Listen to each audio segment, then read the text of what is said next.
Good, good evening, students. Welcome to Study from Home. Currently, we are going through the chapter Principles of Management, and in this Principle of Management, we have covered up the principle of Fayol, the principle of Taylor, and after that, in the previous videos, we were discussing about the scientific techniques given by Taylor. ठीक है, अब इसमें भी हमने दो जो हैं वो स्टडी कर ली थी. ठीक है, उसमें जो पहला जो हमने स्टडी किया था वो था हमारा फंक्शनल फोरमैनशिप. ठीक है, फंक्शनल फोरमैनशिप के बारे में हमने डिस्कस किया था कि किस तरह से दो डिपार्टमेंट में डिवाइड किया जाता है, प्लानिंग एंड प्रोडक्शन. ठीक है, planning incharge and production incharge में डिवाइड किए जाते हैं फोरमैन्स को, एंड उसके अंदर के सब डिपार्टमेंट्स क्या क्या थे. उसके अलावा हमने पढ़ा था स्टैंडर्डाइजेशन ऑफ वर्क, किस तरह से अपने स्टैंडर्ड मेजर्स को फिक्स करके कोई फर्म अपने को बहुत ज़्यादा एफिशिएंट बना सकती है. Today we'll see few more scientific techniques given by Taylor, and one from those is simplification of work. ठीक है, अब ये जो सिंप्लीफिकेशन ऑफ वर्क है, सिंप्लीफिकेशन का मतलब क्या है? सिंप्लीफिकेशन जैसा कि नाम से ही क्लियर होता है. मैं हमेशा एक चीज़ बोलता हूँ कि कोई भी चीज़ आप पढ़ें तो सबसे पहले एक उस पर्टिकुलर वर्ड का मतलब जानें. क्यों? टॉपिक तो बहुत बात की बात है, लेकिन अगर हमें उस वर्ड का मतलब पता चल गया तो हम डेफिनेटली उस चीज़ को वहीं की वहीं सॉर्ट आउट कर सकते हैं. ठीक है, तो सिंप्लीफिकेशन का मतलब है किसी भी चीज़ को इजी बनाना. देखिए, बिजनेस में प्रोडक्शन की बहुत सारी वैरायटीज़ होती हैं. कई सारे बिजनेस ऐसे हैं जो एक नहीं बहुत सारे प्रोडक्ट्स में डील करते हैं, बहुत सारे प्रोडक्ट की मैन्युफैक्चरिंग पे ध्यान देते हैं.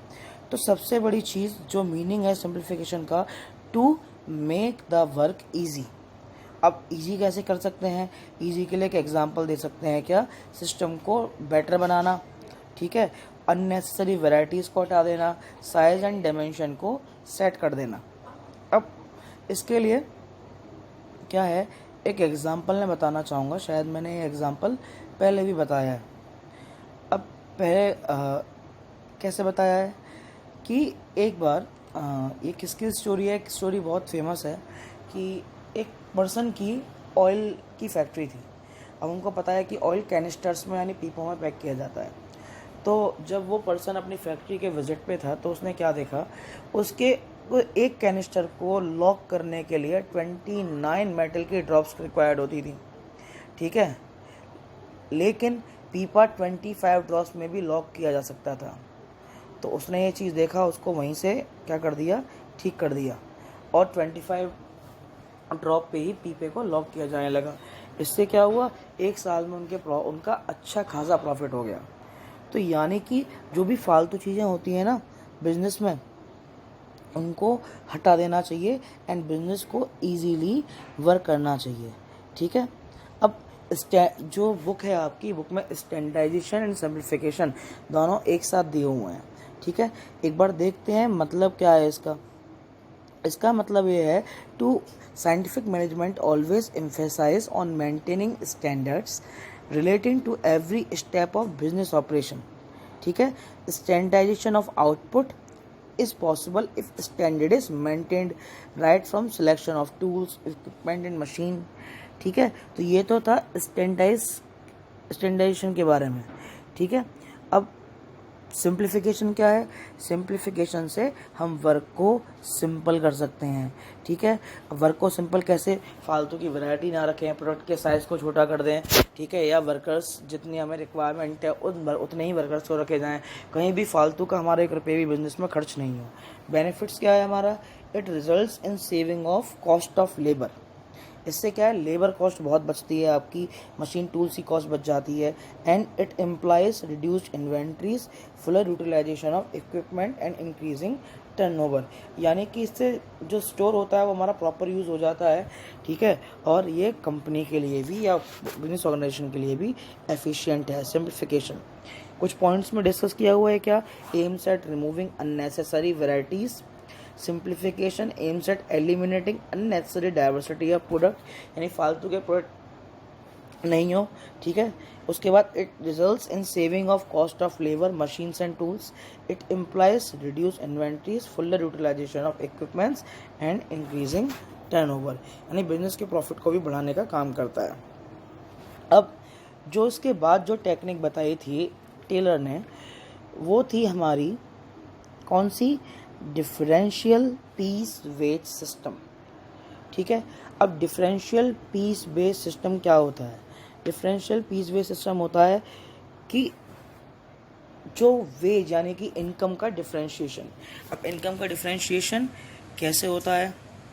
Efficient workers are paid more at a higher rate when production rises above the standard, यानी कि स्टैंडर्ड से ऊपर जब आपका प्रोडक्शन हो रहा है, ठीक है, यानी आप एक स्टैंडर्ड को मेंटेन कर पा रहे हैं, आप टाइम टू टाइम अपनी फॉर्म में टारगेट को अचीव कर रहे हैं, तो आप क्या करेंगे, आप अपने एफिशिएंट वर्कर्स को इस चीज़ का बेनिफिट देंगे। क्यों? बिकॉज वो आपके साथ आपकी कंपनी की एफिशिएंसी को बढ़ाने में हेल्प कर रहे हैं। ये तो था हमारा पहला पॉइंट। सेकेंड क्या है, और जो हमारे लेस एफिशिएंट वर्कर हैं, ठीक है, और वो टारगेट पूरा नहीं कर पा रहे हैं, तो डेफिनेटली क्या होगा, उनके क्या करेंगे हम, उनकी पे को लेस पे करेंगे उन्हें, ठीक है। When the production falls below the standard, यानी स्टैंडर्ड को मेंटेन कर रहा है, स्टैंडर्ड से ऊपर जा रहा है, तो हम क्या करेंगे, उनको पे मोर करेंगे, और अगर स्टैंडर्ड से नीचे है तो हम क्या करेंगे, जो लेस एफिशिएंट वर्कर्स हैं उनको हम पे लेस करेंगे। इसका एग्जांपल देखते हैं। जितने भी सेल्स मैनेजर्स होते हैं उनको टारगेट दिया जाता है। ये एक्चुअली सेल्स में, एचआर में, प्रोडक्शन में, ठीक है, परचेजिंग में, इस चीज़ में बहुत ज़्यादा ये चीज़ें देखी जाती हैं। तो सपोज करो कोई सेल्स मैनेजर है, ठीक है, वैभव कोई लड़का है, वो सेल्स मैनेजर है, ठीक है। अब उसको एक टारगेट दिया गया कि उसको एक मंथ में 50,000 रुपये की सेल करनी है, ठीक है, एंड वो बहुत एफिशिएंट एम्प्लॉई है अपनी फर्म के लिए। तो क्या करेंगे, जो अब वो अपना टारगेट पूरा करेगा, यानी स्टैंडर्ड तो उसका 50,000 है, वो उससे ऊपर चला जाएगा तो फर्म क्या करेंगे, उसको इंसेंटिव पे करती हैं, ठीक है। इंसेंटिव पे करने से क्या है, उसका इंटरेस्ट जो है वो फर्म में लगा रहेगा। लेकिन वहीं पे कोई ऐसा एम्प्लॉय भी है जो बिल्कुल फर्म के लिए एफिशिएंट नहीं है, तो उस केस में क्या होगा, उस केस में फर्म उसकी पे काट भी सकती हैं, बिकॉज वो अपने स्टैंडर्ड को मेंटेन नहीं कर पा रहा है। तो difference piece wage system is about the differentiation of wages in between the efficient worker and less efficient worker when the production rises and the production falls below the standard, ठीक है। सब कुछ प्रोडक्शन एंड कंपनी की income and profit earning के base पे decide होता है। अब चलते हैं हम नेक्स्ट स्लाइड पे, ठीक है। कैरेक्टरिस्टिक क्या है, standard time is fix for standard amount of work. Definitely आप कहीं बात कर रहे हैं तो एक पर्टिकुलर टाइम में ही आपको वर्क करना होता है। स्कूल में भी हम टीचर्स हैं तो हमें एक टाइम होता है कि हमें 15 दिन में चैप्टर फिनिश करना है, तो 15 दिन में ही हमें करना होता है। फिर हमारे ऊपर भी मैनेजमेंट की तलवार लटक रही होती है, ठीक है। और lower rate for those who produces less than the standard quantity, ठीक है, उनके रेट को हम उनके वेजेस रेट को हम कम रखते हैं। उसके अलावा मिनिमम वेजेस नॉट गारंटेड, और इस केस में मिनिमम वेजेस की भी कोई गारंटी नहीं होती, ठीक है। अब इसके बाद ये तो था हमारा क्या, डिफरेंशियल पीस वेज सिस्टम, ठीक। अब इसके बाद जो हमारी टेक्निक है, जो हम स्टडी करेंगे, दैट इज वर्क स्टडी। अब वर्क स्टडी क्या करती है, work study ensures maximum production at minimum cost and getting best contribution from every factory. हम पहले चैप्टर से एक चीज़ पढ़ रहे हैं, that is efficiency. Efficiency term का मतलब मैंने आपको क्या समझाया था, एफिशिएंसी टर्म का मतलब मैंने आपको ये समझाया था कि हाई आउटपुट इन अवेलेबल इनपुट। ज़्यादा इनपुट के साथ ज़्यादा आउटपुट को कोई भी ला के दे सकता है, लेकिन अवेलेबल इनपुट के साथ जो हाई आउटपुट दे दे, वही पर्सन हमारे बिजनेस के लिए, या वही मेथड हमारे बिजनेस के लिए बहुत ज़्यादा बेनिफिट होता है, ठीक है। अब यानी कि maximum utilisation of available resources. अब कंपनीज अपने प्रॉफिट को मैक्सिमाइज करने के लिए हर तरह से काम करती हैं, और इस चीज़ के लिए उनको क्या करना पड़ता है, उनको स्टडी करनी पड़ती है बहुत सारे एस्पेक्ट्स की। तो हम क्या करेंगे, इस टेक्निक में हम उन्हीं एस्पेक्ट्स की स्टडी करने जा रहे हैं। We are going to study all the aspects that a firm takes care of at the time when they decide about the production or the work in which that particular firm is engaged in। यानी जिस firm जिस काम में लगी हुई है उस firm के प्रोडक्शन या उस फर्म की कोर या नॉन कोर एक्टिविटी क्या है, ठीक है, किस तरह से उनका प्रॉफिट मैक्सिमाइज होगा, किस तरह से उनकी एफिशिएंसी इंक्रीज होगी, इस चीज़ के लिए क्या क्या चीज़ हमको स्टडी करनी है, ये चीज़ हम देख लेते हैं under this scientific techniques and it is given by F.W. Taylor. अब सबसे पहले पर्पस क्या है, ठीक है। अब पर्पसेस को हम एक बार देख लेते हैं, what are the purpose for this work study, ठीक है। उसके बाद हम जाएंगे कि हम वर्क स्टडी के अंदर क्या क्या करना होता है। सबसे पहले finding one best way of doing the thing, यानी एक ऐसा तरीका लेना जिससे कि हमारी चीज़ें बड़ी प्रॉपरली हों। अब चलो इसका भी एक एग्जांपल दे दें। पता है जब ऑटोमोबाइल सेक्टर शुरू हुआ था, जब पहली कार बनी थी कुछ 1890s या 1900 के आसपास, एग्जैक्ट डेट मुझे नहीं मालूम, तो उस टाइम पे सारा का सारा काम हाथ से होता था। हाथ से होने की वजह से क्या हुआ, हाथ से होने की वजह से पहली चीज़ आपकी महंगी हो जाएगी, दूसरी चीज़ आप डिमांड भी क्या है फुलफिल नहीं कर पाएंगे, ठीक है। अब मैं एक यूट्यूब पे वीडियो देख रहा था, तो उस टाइम पे एक इंडिया में जो स्कूटर्स एंड जो बाइक्स थी, ठीक है, यानी कि टेक्निकल प्रोडक्शन नहीं होने की वजह से लोगों को 5-5 साल वेट करना पड़ता था और बुकिंग कराने के बाद अपनी बाइक्स के लिए। क्यों? बिकॉज प्रोडक्शन की स्पीड नहीं थी, ठीक है। तो सबसे पहली चीज़ जब वर्क स्टडी करते हैं हम, तो पहली चीज़ हम स्टडी करते हैं finding one best way of doing the things, ठीक है। तो ये आपकी हुई क्या मेथड, यानी कि हम वो मेथड स्टडी करते हैं जिस मेथड से हमें फ़ायदा हो, ठीक है। इसके बाद हम क्या स्टडी करते हैं, standard time taken to perform the task, कि भैया उस पर्टिकुलर टास्क को करने में या फिर जो भी काम दिया गया है या whatever the particular thing we are doing, उसको करने में टाइम कितना लगेगा। तो हमने क्या किया, हमने मेथड देखा, मेथड के बाद हमने देखा उस मेथड को करने में कितना टाइम लगेगा या उस पर्टिकुलर एक्टिविटी को करने में टाइम कितना लगेगा, ठीक है। उसके बाद रिड्यूसिंग वेस्टेज, हम वेस्टेज अपनी किस तरीके से डिक्रीज कर सकते हैं। देखिए बिजनेस में सबसे बड़ी चीज़ होती है वो होती है वेस्टेज, ठीक है। और वेस्टेज किस तरीके से हो सकती है, वेस्टेज आपकी बहुत तरीके से हो सकती है। जैसे कि आपका ट्रांसपोर्ट लेट हो गया, आपने सही से बबल रैप नहीं किया, आपने कांच का प्रोडक्ट बनाया, आप उसे बबल रैप करना भूल गए। आप चिप्स बना रहे हैं, आपके चिप्स के पैकेट्स में आपने प्रिजर्वेटिव्स का ध्यान नहीं रखा, पूरे के पूरे लॉट में प्रिजर्वेटिव डालना भूल गए, तो उससे क्या होगा, वेस्टेज होता है, ठीक है। तो इन सारी चीज़ों का ध्यान भी हमें रखना पड़ता है जब हम बात करते हैं बिजनेस की। उसके बाद कैलकुलेट वेज रेट, यानी कि कितना पे हमें किस वर्कर को करना है एंड ऑल, ये सारी चीज़ें भी हमें ध्यान रखनी पड़ती हैं एट द टाइम ऑफ क्या वर्क स्टडी। और उसके बाद इम्प्रूविंग वर्कर प्रोडक्टिविटी, यानी कि ऐसा नहीं हो कि आप केवल काम कराते जाएं, वर्कर की हेल्थ के बारे में ना सोचें। 8 घंटे लगातार काम करा रहे हैं, उससे जानवरों की तरह, गधा थोड़ी है, बैल थोड़ी है, कोलू का बैल है कि बैल को जोत दिया उसके बाद वो काम करता रहेगा, नहीं, ह्यूमन को रेस्ट भी चाहिए। तो हम क्या करते हैं, हम क्या करते हैं, हम देखते हैं सही मेथड काम करने का, टाइम कितना लेगा, वेस्टेज वगैरह कितनी होगी, उसका वेज रेट कैलकुलेट करते हैं और साथ में वर्कर्स का भी ध्यान रखते हैं। तो सबसे पहली चीज़ मेथड स्टडी हम पढ़ने वाले हैं। अब मेथड स्टडी क्या कहती है, देखिए मेथड यानी तरीका, finding one best way, already underline है, एक बार मैंने और अंडरलाइन कर दिया, finding one best way of doing the job out of various method. देखिए एक काम को करने के बहुत तरीके होते हैं, ठीक है, लेकिन कौन सा तरीका उस पर्टिकुलर फर्म या बिजनेस के लिए सूटेबल रहेगा, ये चीज़ बहुत ज़्यादा मैंडेटरी होती है। एक बात बताइए, मारुति सुजुकी की गाड़ियाँ या BMW की गाड़ियाँ असेंबली लाइन पर रोबोट्स के द्वारा बनती हैं, वहीं पर रोल्स रॉयस रोबोट्स के द्वारा क्यों नहीं बनती? What is the reason behind that? The reason is that the Rolls-Royce and BMW and Maruti Suzuki have categorized their work as per the demand. As per the demand, they have maintained their standard. The price of Maruti Suzuki you will get 10 to 15 lakhs. The price of BMW 25 to 50 lakhs, and the price of a Rolls-Royce around 4 to 5 crores. And as per their demand, they have set up the best method of production. ठीक है, हर कोई profit कमा रहा है, लेकिन business में efficient वही है और नाम सिक्का उसी का पूछ रहा है जो कि इस वन बेस्ट मेथड को समझ गया। हर कोई सॉल्टेड बटर बेचता है, लेकिन अमूल का क्यों फेमस है, नमकीन हर कोई बनाते हैं, हल्दीराम की क्यों फेमस है, बिकॉज उनको काम करने का सही मेथड पता है। और ये मेथड आपको पता पड़ गया ना, आप सिक्का पूरे मार्केट में आपका ही पुजेगा।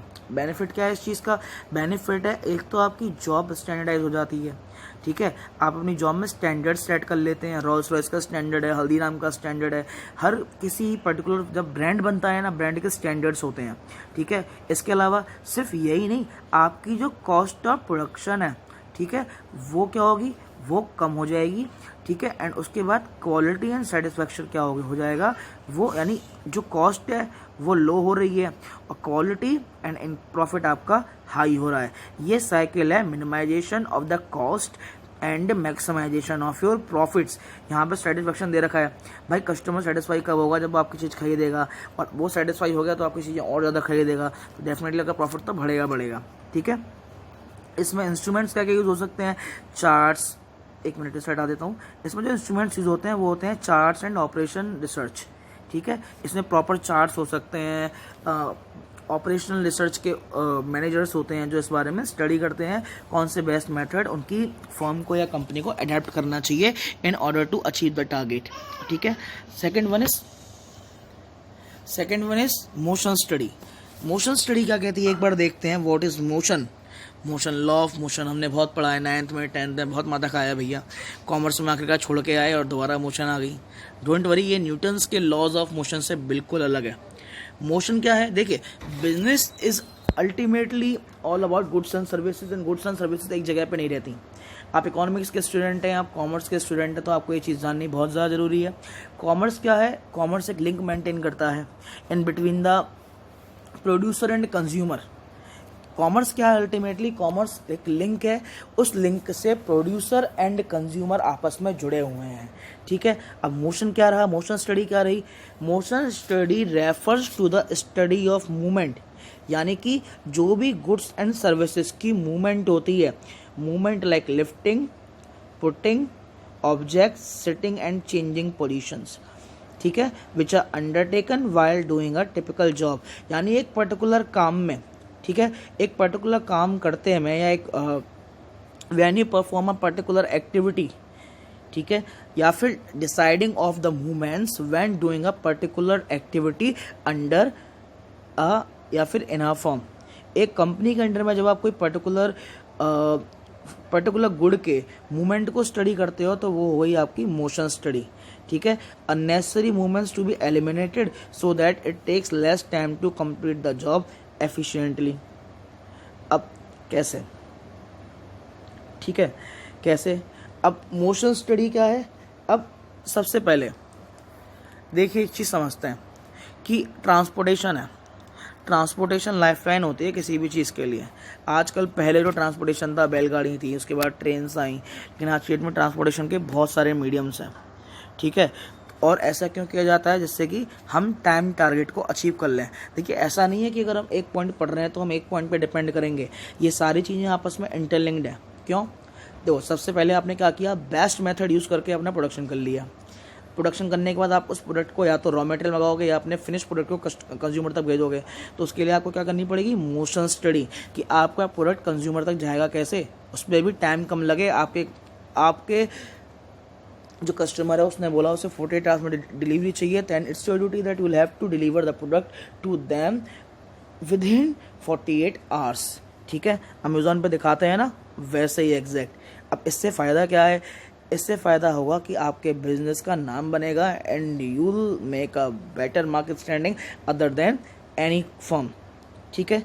इससे क्या होगा, possible to find out motions which are productive and which are unproductive, और आपको ये भी पता पड़ जाएगा कि कौन सा मोशन, यानी कि कौन सा तरीका जो है मोशन का, वो आपके बिजनेस के लिए प्रोडक्टिव है यानी फ़ायदेमंद है, अनप्रोडक्टिव यानी कि फ़ायदेमंद नहीं है, ठीक है। और unnecessary movements can be remove so to complete the job efficiently, और अननेसेसरी मूवमेंट जो है वो हटाई जा सकती हैं। अब एक बात समझो, ओला एंड उबर के कार ड्राइवर हैं, ठीक है, उसे एक जगह जाना हो पर्टिकुलरली, ठीक है, और उस जगह पे जाने के दो रास्ते हैं, एक तो रास्ता सीधा जाता है और एक रास्ता बहुत घूम के जाता है। अगर वो पर्सन घूम घूम के जाने वाले रास्ते को चूज़ करेगा तो उससे क्या होगा, पेट्रोल ज़्यादा खर्च होगा, उसका प्रॉफिट भी कम होगा और सबसे बड़ी बात टाइम भी ज़्यादा लगेगा। तो क्या करेगा वो अपने उस पर्टिकुलर मोशन को अवॉइड करेगा ना। तो ठीक है, अब उसने क्या किया, एक मोशन को अवॉइड किया, एक मोशन को अडेप्ट कर लिया। तो ये adaptation as per the productive and unproductive चलता रहता है। ठीक है, instrument use step watches and various symbols and colour. ठीक है, बहुत सारी स्टॉप वॉचेस वगैरह भी यूज़ की जाती हैं टाइम मैनेजमेंट के लिए। टाइम स्टडी मतलब कोई भी प्रोडक्शन हो रहा है या कोई भी काम आपकी फर्म के अंडर में हो रहा है, आपका बिजनेस में कोई भी काम हो रहा है, तो उसमें कितना टाइम किसी एक पर्टिकुलर एक्टिविटी को होने में लग रहा है, ये चीज़ भी स्टडी करना बहुत बड़ी बात होती है। ठीक है, जैसे टारगेट होते हैं, टारगेट क्या है, मंथली रखे जाते हैं।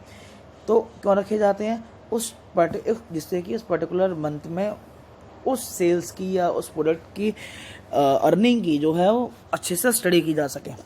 पहले हमने क्या किया, सही मेथड से प्रोडक्शन कर लिया, प्रोडक्शन को कस्टमर तक पहुंचाने या रॉ मटेरियल तक खुद को मंगाने वाले काम सोच लिए। उसके बाद हम उस चीज़ को समझेंगे क्या कि कोई वर्कर या वो कोई भी काम हमारे ऑर्गेनाइजेशन में या हमारी फर्म में कितने पर्टिकुलर टाइम में हो सकता है। ठीक है, अब भैया कोई काम एक दिन में हो जाता है, वर्कर उसे 4-4 दिन लगा रहे हैं, तो दैट डजंट मेक सेंस ना, है कि नहीं। एक दिन के काम में 4-6 दिन लग जाए तो इससे तो आप पागल हो जाओगे, आपका प्रोडक्शन नहीं होगा, वर्कर को फ्री में अपनी जेब से सैलरी थोड़ी ना दोगे। तो अल्टीमेटली टाइम स्टडी के अंदर में क्या होता है, time study Taylor suggests that it is the duty of firm that they should analyze the time taken by each worker to finish a standard job। यानी वो टाइम जिसमें कि कोई वर्कर किसी टाइम को फिनिश करने में जितना टाइम लेता है। ठीक है, इसके लिए क्या कर सकते हैं, टारगेट्स रखे जा सकते हैं और वर्कर्स को टारगेट अचीव करने पर इंसेंटिव्स भी दिया जा सकता है। ठीक है, इससे क्या है, स्टॉप वॉचेज़ हैं और कैलेंडर्स हैं, ये सारी चीज़ें। एक्चुअली इंस्ट्रूमेंट्स का इसमें कोई रोल नहीं है, बिकॉज जब बड़े लेवल पर देखा जाता है तो इन इंस्ट्रूमेंट्स की रिक्वायरमेंट होती नहीं है। फटीग स्टडी, फटीग जो टर्म है इसका मतलब क्या है, फटीग स्टडी टर्म का मतलब होता है थकान। फटीग स्टडी जो है उस टर्म का मतलब होता है थकान। देखो भैया, हमने जो पढ़ा था ना, प्रोडक्टिविटी कैसे इंक्रीज़ होगी, आप अपने वर्कर से 8-8 घंटे काम कराओगे तो काम नहीं करेगा। क्यों सब जगह लंच होते हैं। ये जो लंच होता है ना, कहीं भी ऑफिस में, स्कूल में, बैंक में या कहीं भी ऑर्गेनाइजेशन में, तो वो आपके फटीग स्टडी का एग्जांपल है। यानी कि जब हम मैनेजमेंट को स्टडी करते हैं ना, तो हमें एम्प्लॉय के हेल्थ के बारे में भी ध्यान रखना है, that every employ should get the proper rest intervals between 2 work spawn.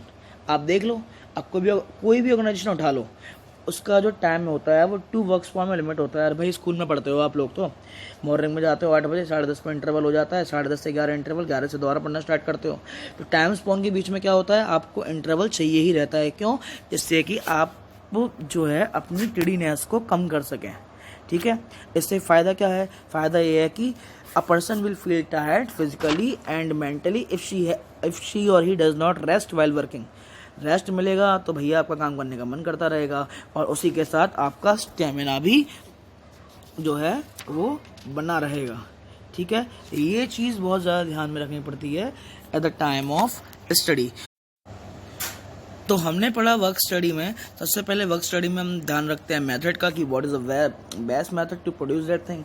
After that how the motion will be control and what kind of motion is efficient for us. After that time study that how much time will be needed for to complete that particular work. And at last the fatigue of our employ, because अगर हमारा employ थका हुआ है, काम करने की condition में नहीं है, तो ये बिल्कुल भी हमारे बिजनेस के लिए या हमारी फर्म के लिए अच्छी बात नहीं है। एक पॉजिटिव साइन नहीं बोलूँगा मैं इसे। ठीक है, इसी के साथ आज की वीडियो को मैं फुल स्टॉप करता हूँ। एंड अगेन एक बार अपील करता हूँ आप सबसे, stay home, stay safe and the number of infectants overall in India that has cross the limit of 21,000। तो जितना हो सके घर में रहिए एंड बिवेयर एंड एनिमल्स। जैसे ही गर्मी आ गई है तो एक और अपील मैं करना चाहूँगा कि घर जब अपनी छत पे किसी छोटे पॉट में या बकेट में पानी भर के रखें, जिससे कि बंदर हैं, बहुत सारी बर्ड्स हैं जिनको खाना मिल सके। Because in this state of condition we are in state of emergency and in this state of emergency we'll have to act like that ना। ठीक है, तो मेरे सभी स्टूडेंट से ये अपील है कि आप लोग फ्यूचर सिटीजन्स हैं तो अटेंटिव सिटीजन्स बने, ठीक है, अपनी रिस्पॉन्सिबिलिटी को समझें एंड गवर्नमेंट एंड वर्ल्ड को सपोर्ट करें and kindly pray for those who have lost their lives in this due to this virus and pray for who are currently in hospital. Thank you and stay tuned to my videos. The next will be study in our next video. Thank you.